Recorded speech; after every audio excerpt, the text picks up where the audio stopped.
Fix these 12 Feng Shui bedroom errors before they sabotage your peace and prosperity. Have you ever laid down on your familiar bed, yet felt like a stranger in your own room? Have you ever walked into a perfectly tidy, well-furnished space, everything in its place, nothing seemingly wrong, yet still felt a heavy weight pressing on your heart, like something invisible lingering in the air that you just can't name? In Buddhism, there's a simple yet profound truth: when the mind is calm, the surroundings are calm. When the mind is chaotic, so too is the world around it. So if you wake up each morning feeling restless, irritated without reason, or just exhausted as if you never really slept at all, there's a good chance your room isn't as peaceful as it seems. Feng Shui is not superstition. It's the wisdom of how energy moves through a space, and how every detail, from the position of your bed to a single mirror or a piece of artwork on the wall, can silently influence your emotions, your relationships, your career, even your destiny. In this video, I won't just reveal 12 bedroom Feng Shui taboos, common mistakes that many people unknowingly make. I'll help you understand why they matter, from both a spiritual and energetic perspective rooted in ancient Buddhist insight. Because sometimes, one small shift in your space can trigger a deep transformation within.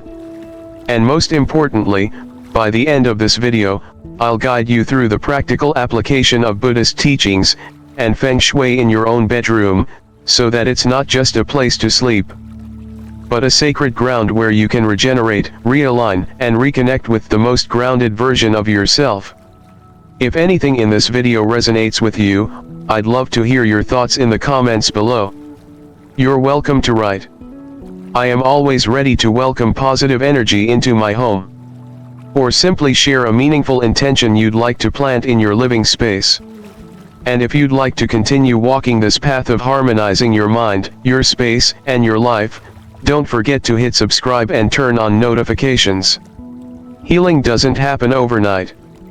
It's a journey. And I'll be right here, walking beside you every step of the way. The bedroom, where energy becomes spirit. There's something quietly sacred about the bedroom. It's the first place we retreat to when life breaks us down. And oddly enough, it's also the last place we think about when trying to fix ourselves. But if you ask anyone who's deeply familiar with energy, whether that's through years of practicing meditation, Feng Shui, or just being spiritually aware, they'll tell you, your bedroom is more than a place to sleep. It's your temple. Your bedroom holds the energy of your unconscious self. It's where your body unwinds, but also where your mind opens wide. When you close your eyes at night, your subconscious doesn't sleep. It travels. It processes. It heals or it suffers. And depending on how your space is set up, it'll either support you, or quietly sabotage you. This isn't abstract theory. This is real. You can feel it. Ever had one of those nights where you sleep a full 8 hours but wake up more exhausted than before? That's not just stress. That's your environment speaking. In Buddhist texts, there's a line that says, "The wise choose carefully the 4 places of life, where they live, where they work, who they love, and where they rest." That last part, where they rest, it's not just a detail. It's a pillar. So let's start with the foundation, the shape of your bedroom. The space itself. Because yes, how your room is shaped actually says a lot about how your life feels. The shape of stability, or the lack of it. Look, Feng Shui isn't some magical force that turns you into a millionaire overnight. It's a system, one that understands how energy moves. And more importantly, how your environment mirrors your internal state. A square or rectangular bedroom. That's gold. Balanced, predictable, calm. The energy knows where to go. You walk in, and there's a quiet symmetry to it all, even if you can't quite explain why it feels right. Now, compare that to an L-shaped room or one with weird missing corners. You don't even need to be a Feng Shui master to notice something feels off. Your eyes don't know where to land. The room doesn't hold you, it spills you out. I once helped a client A high-powered woman running her own company. Smart. Driven. But exhausted and emotionally drained. Her marriage was crumbling, her kids were acting out, and even her business once thriving had hit a strange plateau. She brought me in reluctantly, more out of curiosity than belief. And her bedroom? L-shaped. Bed shoved into the tight end of the L, slanted ceiling above, bathroom door open behind it. It felt like a cornered animal trying to sleep. We didn't do anything extreme. No renovations. Just subtle shifts. A curtain to separate the bathroom space. A small bagua mirror to stabilize the missing corner. Most importantly, we moved the bed. We brought it to the center, recentered her. And you know what? 3 months later, she called me. Not because her marriage was perfect or her business exploded. But because, in her words, I don't feel tight in my own chest anymore. Sometimes, changing a space is how you begin to change yourself.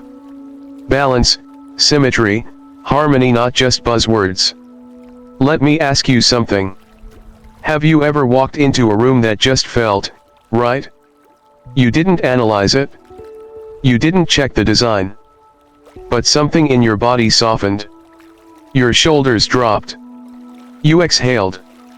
That's balance. Not balance in the yoga influencer sense. I'm talking about energy that knows where to go, how to settle. It's visual, yes, but it's also deeply emotional. In a bedroom, that means nothing should feel heavier than anything else. One side shouldn't scream while the other whispers. It's about lighting, color, texture, airflow, silence. Now let's talk symmetry. In relationships, we crave mutual understanding. Reciprocity. We want to feel equally seen and held. The same goes for your bedroom. If you're sleeping in a space with one nightstand, one lamp, and everything else leaning to one side, don't be surprised if your relationship feels lopsided too. It sounds silly. But it's not. 2 pillows. 2 lamps. 2 cups on the table. You're telling your space and the universe that you're ready for balanced partnership. That you want harmony, not power struggles. Symmetry teaches your nervous system to rest. To trust. It's not just aesthetic. It's spiritual. And then comes harmony. Harmony isn't perfect matching. It's not sterile minimalism. It's when everything in the room feels like it belongs to the same story. The colors may contrast, but they speak to each other. The light falls softly, the fabrics don't compete, the patterns aren't shouting. Think of harmony as a gentle river. It's the current that carries you deeper into sleep. The bed isn't just furniture, it's a statement. Let me tell you a secret most people ignore. The bed is the most important object in your entire house. Not the kitchen island. Not the sofa. Not the meditation cushion. The bed. It's where your body returns to vulnerability. Where your mind dissolves into dreams. Where you make love. Where you heal. Where you break. That's not just furniture. That's a portal. So if you've never thought about where or how your bed is placed, let's think about it now. First, don't ever place your bed directly in line with the door. I know. It's convenient. Fits the layout. But in Feng Shui, this is the death position, not because something bad will happen to you tonight, but because energy, qi, rushes through doors. And if your feet point straight at it, you're lying in the energetic crossfire. It creates unease, restlessness, sometimes even anxiety or insomnia. And if you're already sensitive, you'll feel it in your bones. Second, avoid placing the bed with the headboard against the same wall as the door. It's called a vulnerable back. You can't see what's coming. You lose the command position. Command position. That's a term worth remembering. It means placing the bed diagonally from the door, but not in direct line with it. You want to be able to see the door, but not be hit by its energy. You want a clear view but a soft buffer. It's subtle, but powerful. Third, what's above your bed matters too. Got a ceiling fan directly overhead? Not ideal. It's a spinning blade above your energy center. A heavy beam? Worse. That's visual pressure. Even if you say, "Oh, I'm used to it," your body isn't. If you feel tense in your sleep but can't figure out why, look up. Now, let's talk support. The headboard should rest against a solid wall. That's not negotiable. You want your energy rooted, supported. You don't want glass behind your head. You don't want floating shelves ready to fall. You want stillness. Earth. A psychological backing. Leave space on both sides of the bed. Don't push one side against a wall. That limits flow. It restricts access. And energetically, it says, there's only room for one. Even if you're single. Especially if you're single. Make room for what you want to invite in. Energy doesn't lie and neither does the room. We think we're in control. That we decorate a room and it stays the way we left it. But energy doesn't work like that. Energy lives. It moves. It stagnates. It breathes. Your bedroom is either helping you exhale, or keeping you tight. So notice what your space is saying. Are the colors too loud? Is one side of the bed in darkness? Do you see the bathroom mirror from where you sleep? Do you feel pulled toward rest or pushed away? You don't need to believe in every ritual. You don't need incense or crystals. But you do need to listen. Your body already knows. Your breath already knows. And if you take one night, just one, to adjust your bed, light a candle, and sit quietly before sleep, you'll know too. There's a verse in the Dhammapada that keeps echoing in my mind whenever I think about space and spirit. A poorly built house collapses in the storm. A mind without cultivation breaks in the winds of life. It doesn't get clearer than that. And your bedroom? It's a house within a house. If it's unstable energetically, emotionally, spiritually, don't be surprised if the cracks start showing up in your relationships, your health, your sleep, your peace. Now, I'm not here to scare you with superstition. I'm not going to throw ancient symbols in your face, and tell you you're cursed because of a misplaced bed. But I do want to talk to you, really talk about 12 things that quietly, steadily, and sometimes painfully, pull down the energy in your room, and your life. Some of these are common sense. Others might surprise you. But all of them, they matter. Because energy matters. Let's start where most people don't even realize there's a problem, the floor. When your bed sits directly on the floor, no legs, no space underneath, just pressed against the earth, what do you think that says? It says collapse. It says stuck. It says you don't believe in elevation, not just physically, but emotionally, spiritually. In Feng Shui, energy needs to circulate. It needs to move beneath you as much as around you. A bed on the floor? It blocks that movement. It suffocates the chi. But deeper than that, on a symbolic level, you're re-anchoring yourself in heaviness. You're sleeping in the weight of stillness. And stillness without clarity? That becomes stagnation. So what do? Lift it? Just lift it?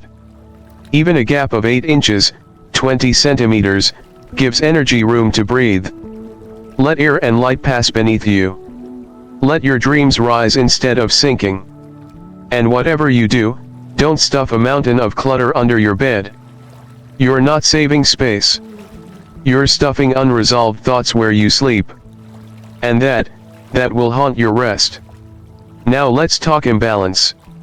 Ever walk into a room and just feel crooked?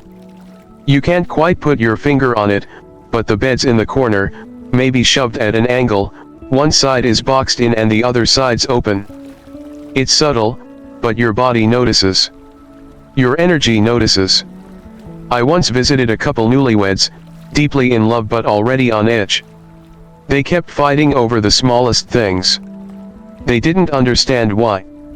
Their bed was placed at a slant, tucked into a corner to save space, they said. But energetically, it said off-center. That bed was literally pushing them away from each other. We realigned it, straightened it out, centered it on the wall, with equal space on both sides. It took 2 hours. 2 weeks later, they told me, we're not even sure what changed, but it's like we're breathing the same air again. That's the power of symmetry. Of saying, this space welcomes too. Of claiming emotional balance through physical space. Now, the mirror. Oh, the mirror. This one hits different. In Feng Shui, a mirror is strong yang energy. It reflects, amplifies, multiplies. Useful in some rooms, dangerous in others.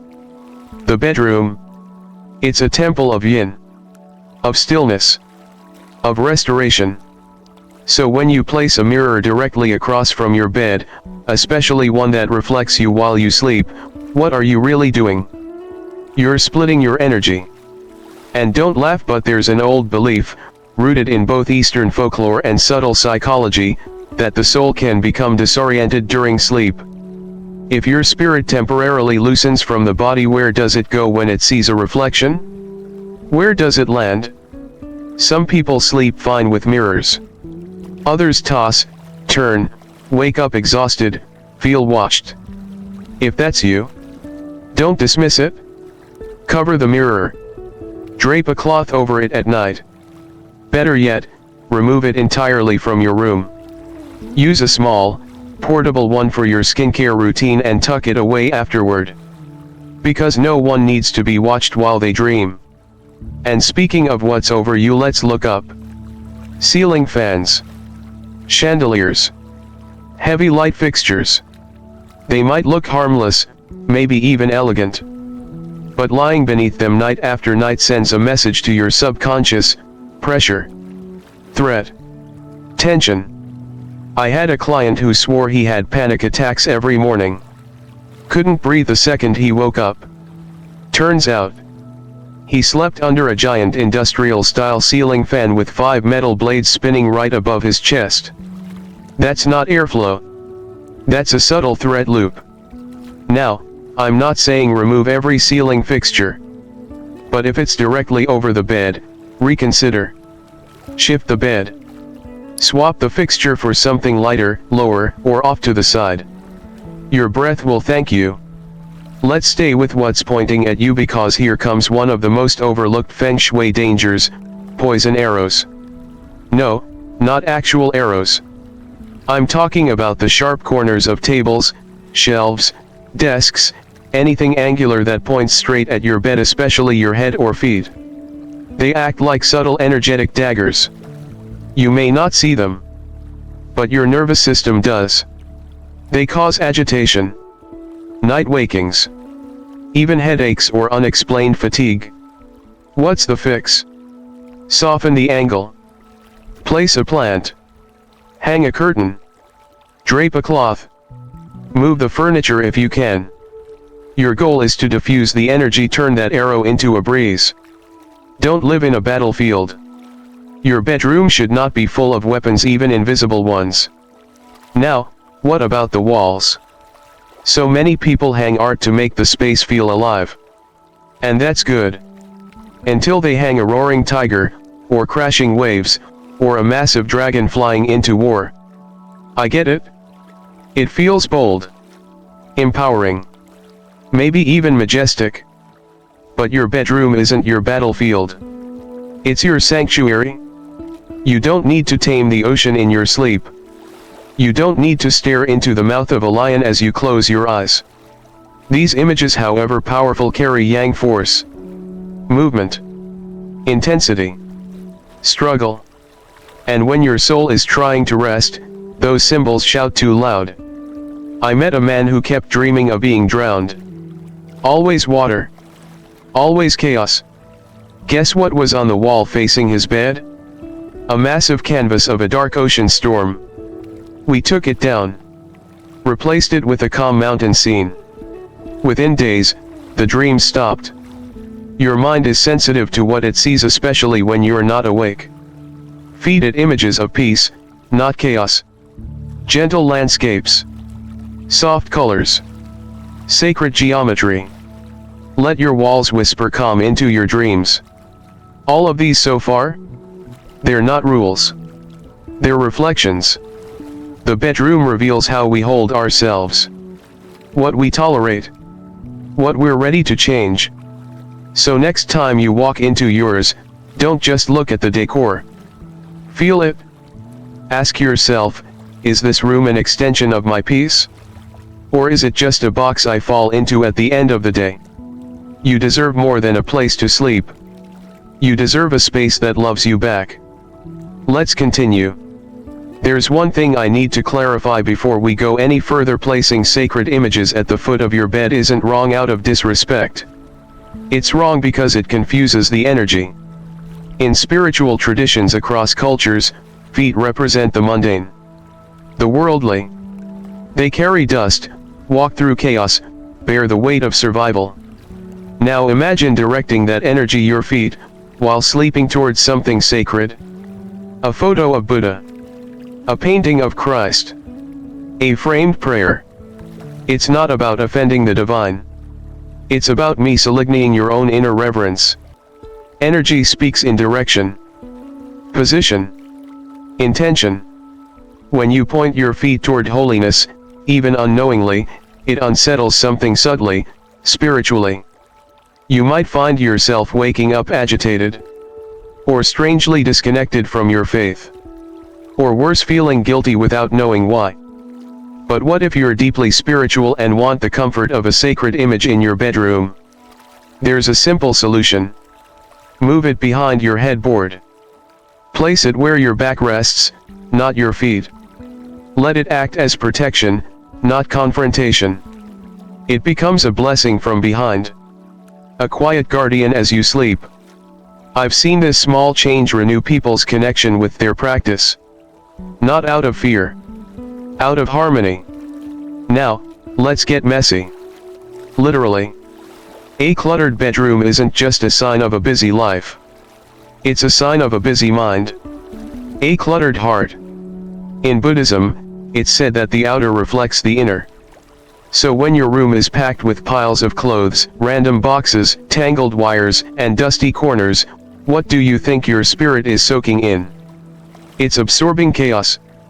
I once told a friend, an artist who hadn't written a single word in months, not to meditate, not to take a retreat, not to buy another inspirational book.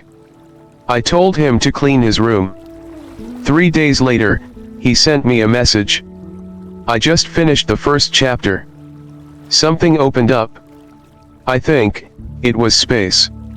Because space is sacred. Space allows breath.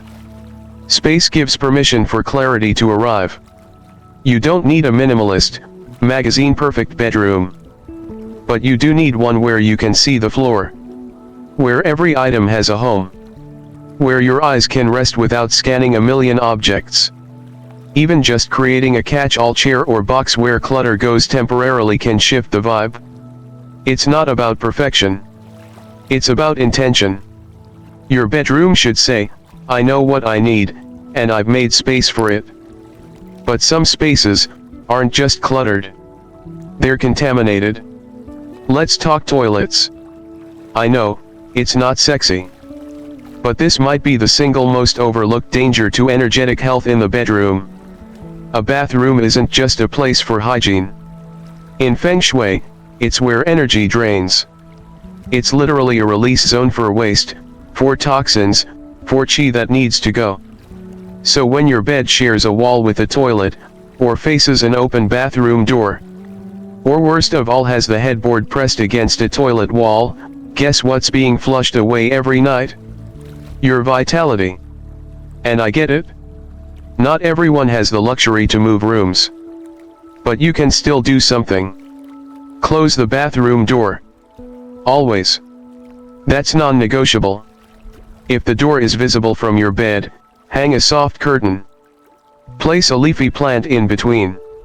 Use fabric, wood, or crystals, whatever feels natural to you to interrupt that direct line of energetic flow. Better still, move the bed to another wall. Even if it feels a little unconventional. Because your well-being is more important than your layout. Now, we need to talk about the bed itself. Specifically, the size. A bed that's too small isn't cozy. It's a cage.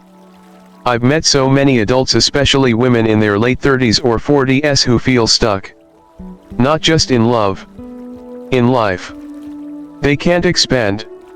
Can't reach. Can't even imagine a future that feels bigger than their present. And almost every time, I'll ask, what kind of bed do you sleep in? More often than not, it's a narrow single bed, pressed against a wall, barely enough space to stretch. That's not rest. That's restriction. One woman told me, I feel like I've been confined to a small box my whole life. We upgraded her bed. Gave her room to breathe, on both sides. Changed nothing else. 2 months later, she said, I finally feel like I'm allowed to want more, and not long after that, she found love. Was it magic? No. It was a mirror. Your bed should match the size of your becoming. It should invite expansion. It should say, there is room here not just for sleep, but for growth. Even children shouldn't sleep in tiny beds forever. When they outgrow them physically, they start to outgrow them energetically too. Give them space, and watch them flourish. Next, let's look at your back. Not metaphorically. Literally. What's behind your head when you sleep? If it's a window, we have a problem. In Feng Shui, the headboard should be like a mountain. Stable. Protective. Strong. A window, on the other hand, is movement. Wind. Noise. Light. It doesn't anchor you, it exposes you. Sleeping with a window behind your head is like resting in a hammock with one end untied. You might not fall, but you never quite settle. You'll toss. You'll turn. You'll feel unsafe. Some say it affects the kidneys. Some say it disrupts your dreams. All I know is, every time we fix this, people sleep better. If you can't move the bed, at least buffer the window. Use thick curtains. Use a solid headboard that blocks out the glass. Use intention. Give your back the feeling of security. Sleep is surrender. You can't surrender without safety. And now, the last taboo. The one that hides in plain sight. What's under your bed?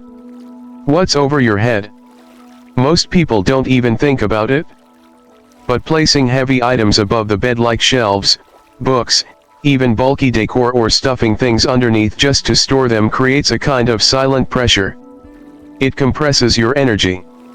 You might not see it, but your body feels it. You lie down, hoping to rest, but your nervous system is alert. On guard. Like you're being watched. Or carrying a load. Especially bookshelves above the head. It's not intellectual. It's oppressive. I once slept under a floating shelf full of books for 6 months. Woke up tired every single day. The day I took it down, I didn't nap, I felt rested. As for under the bed, that's your energetic foundation. Fill it with clutter, and your dreams get tangled. Your clarity dims. Your emotions stagnate. I'm not saying your bed needs to hover in sacred emptiness. But if you must use the space below, keep it intentional. Organized. Peaceful. Soft. Extra bedding. Fine. Clean shoes. Maybe. Old tax files and expired clothes? Absolutely not. Your sleep is sacred. Don't sandwich it between weight and waist. All these things, images, objects, angles, windows, clutter, they are not just about Feng Shui rules, they're about tuning into a deeper language. The language of energy. of rest, of self-respect. Your bedroom tells the truth. It speaks in stillness. It whispers what your conscious mind is too busy to hear. And when you finally stop, look around, and listen, you'll realize it's been trying to love you the whole time. Let's talk about something most people never even consider when they lie down at night: the spiritual soil beneath your sleep. There's a line in the Buddha's middle-length discourses that always struck me as more than metaphor: the mind is like the earth, whatever is cast upon it, sweet or foul, it does not rejoice nor reject. That image has stayed with me. Earth. Steady. Silent. Receptive. A true foundation. And your bedroom? It can become that earth, your personal field of peace. But only if you cultivate it right. Not with perfection, but with presence. Let's begin with something you see every day, but may not truly feel: color. Colors aren't just decoration. They're emotional frequencies. They whisper to your subconscious. Some bring warmth. Others chill your energy.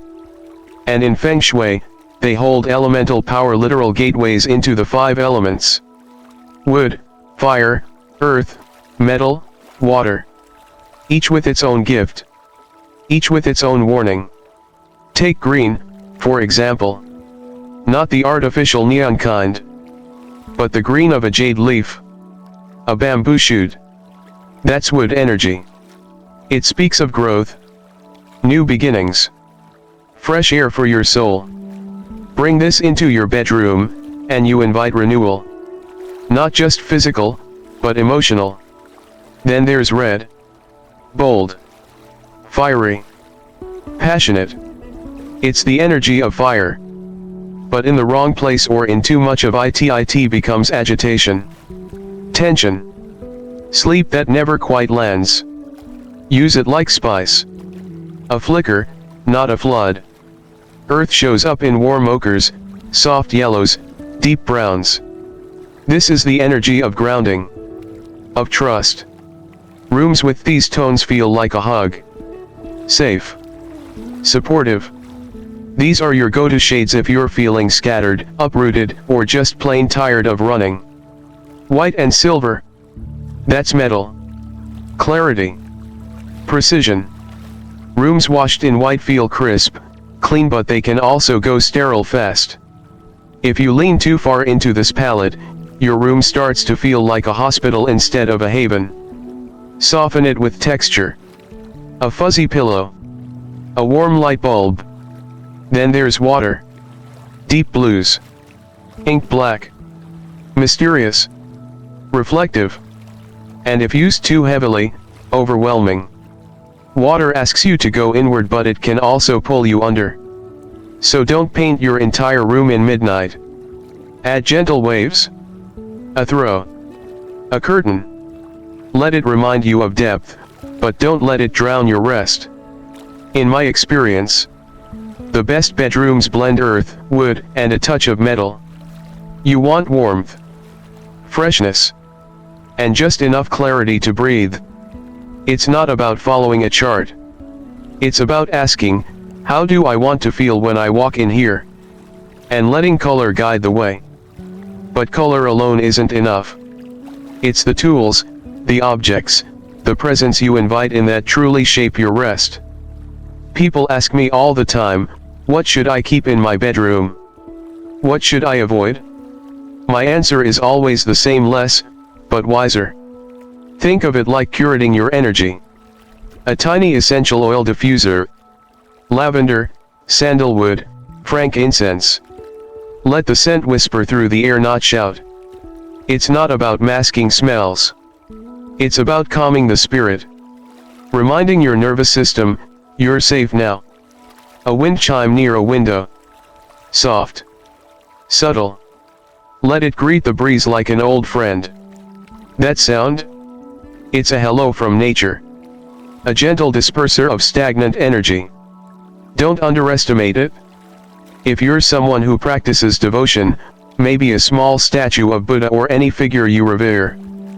But keep it elevated. Keep it clean. Let it watch over you, not gather dust. And candles don't get me started. One soft, pale flame is often more powerful than any chandelier. But don't leave it burning all night. This isn't a vigil. It's a prayer. Short. Sweet. Intentional. Plants? Yes. But not a jungle. A snake plant. A peace lily. Something that breathes alongside you. Something alive. But peaceful. Now, for what not to keep near your bed. Anything that screams. That rushes. That buzzes. A loud alarm clock isn't motivation. It's a jolt. Your dreams deserve a softer goodbye. Your body deserves time to re-enter. Phones. Don't even get me started. That electromagnetic field? Constant, even when the screen is dark. Move it across the room. Or better leave it outside. TVs, mirrors, computers. These are not bedtime companions. If you must have them in the room, cover them. Gently.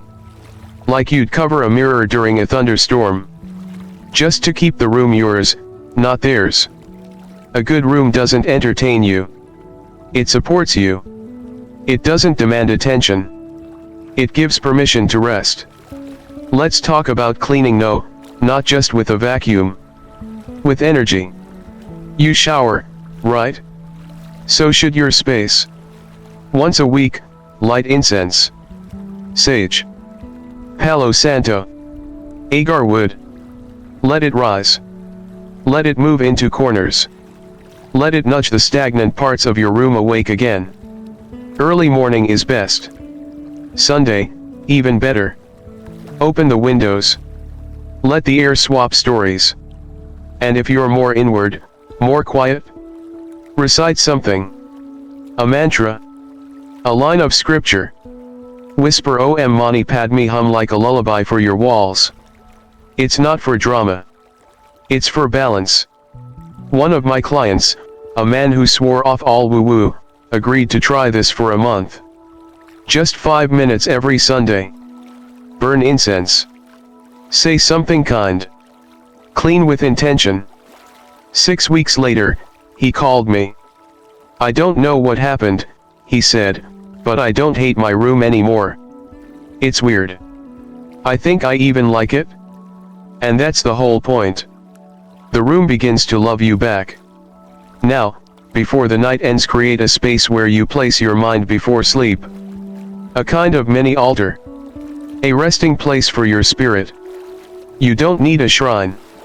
Just a small cushion at the foot of your bed. A folded blanket. A photo that brings peace. A lotus. Paper or reel. Sit there. Even if only for a minute. Inhale. Think, I am safe. Exhale. Think, I am home. That's it? You've meditated. You've reclaimed your space. And every night, as the world spins and chaos buzzes outside your door, you'll return to that tiny corner of silence. Again. And again. Until it becomes a habit. Then a ritual. Then something sacred. Not because the world is quiet, but because you are. That is the bedroom. Not a place to escape life. A place to return to it, softer. A little more whole. Let's take a moment to reflect on what we've explored. We've uncovered 12 common Feng Shui taboos that quietly, yet powerfully, shape the way energy flows through your bedroom and through your life.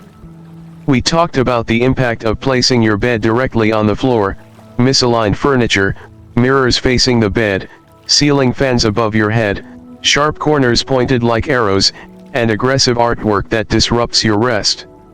We also examined the silent influence of clutter, the misplacement of sacred images, the energetic drain from toilets, the limitation of sleeping on two small beds, windows behind your headboard, and the pressure created by objects stored above or below where you sleep. And for every single issue, there is a gentle solution. Lift the bed. Align the space. Cover the mirrors. Soften the corners. Remove visual noise. Choose art that brings calm, not chaos. Clear the clutter. Respect the sacred. Redirect energy away from the toilet. Expand your resting space. Anchor your headboard. Create space above and below. Small changes, yes. But their effect? Deep and lasting. Because your bedroom isn't just where you sleep. It's where you lay your soul down. And if there's one truth I want you to carry with you from this video, it's this. Cleaning your room is cleaning your mind. Adjusting your bed is adjusting your karma. The way we treat our environment is a mirror of how we treat ourselves. When we restore harmony outside, we invite it inside. And the more consciously we care for the space we rest in, the more gently life begins to care for us. Now I'd love to hear from you. Have you ever noticed how your bedroom affects your mood, your relationships, your sleep? Did any part of this video strike a chord or remind you of something you've experienced? Or maybe you're feeling inspired to make a change, big or small, and want to ask for advice? Share your story, your thoughts, or even your questions in the comments below. This is a space for reflection and connection. And if you haven't already, don't forget to like this video, subscribe to the channel, and hit the notification bell. There's so much more to explore because every shift you make in your space is also a step toward deeper peace. Let your room love you back. Let your life align.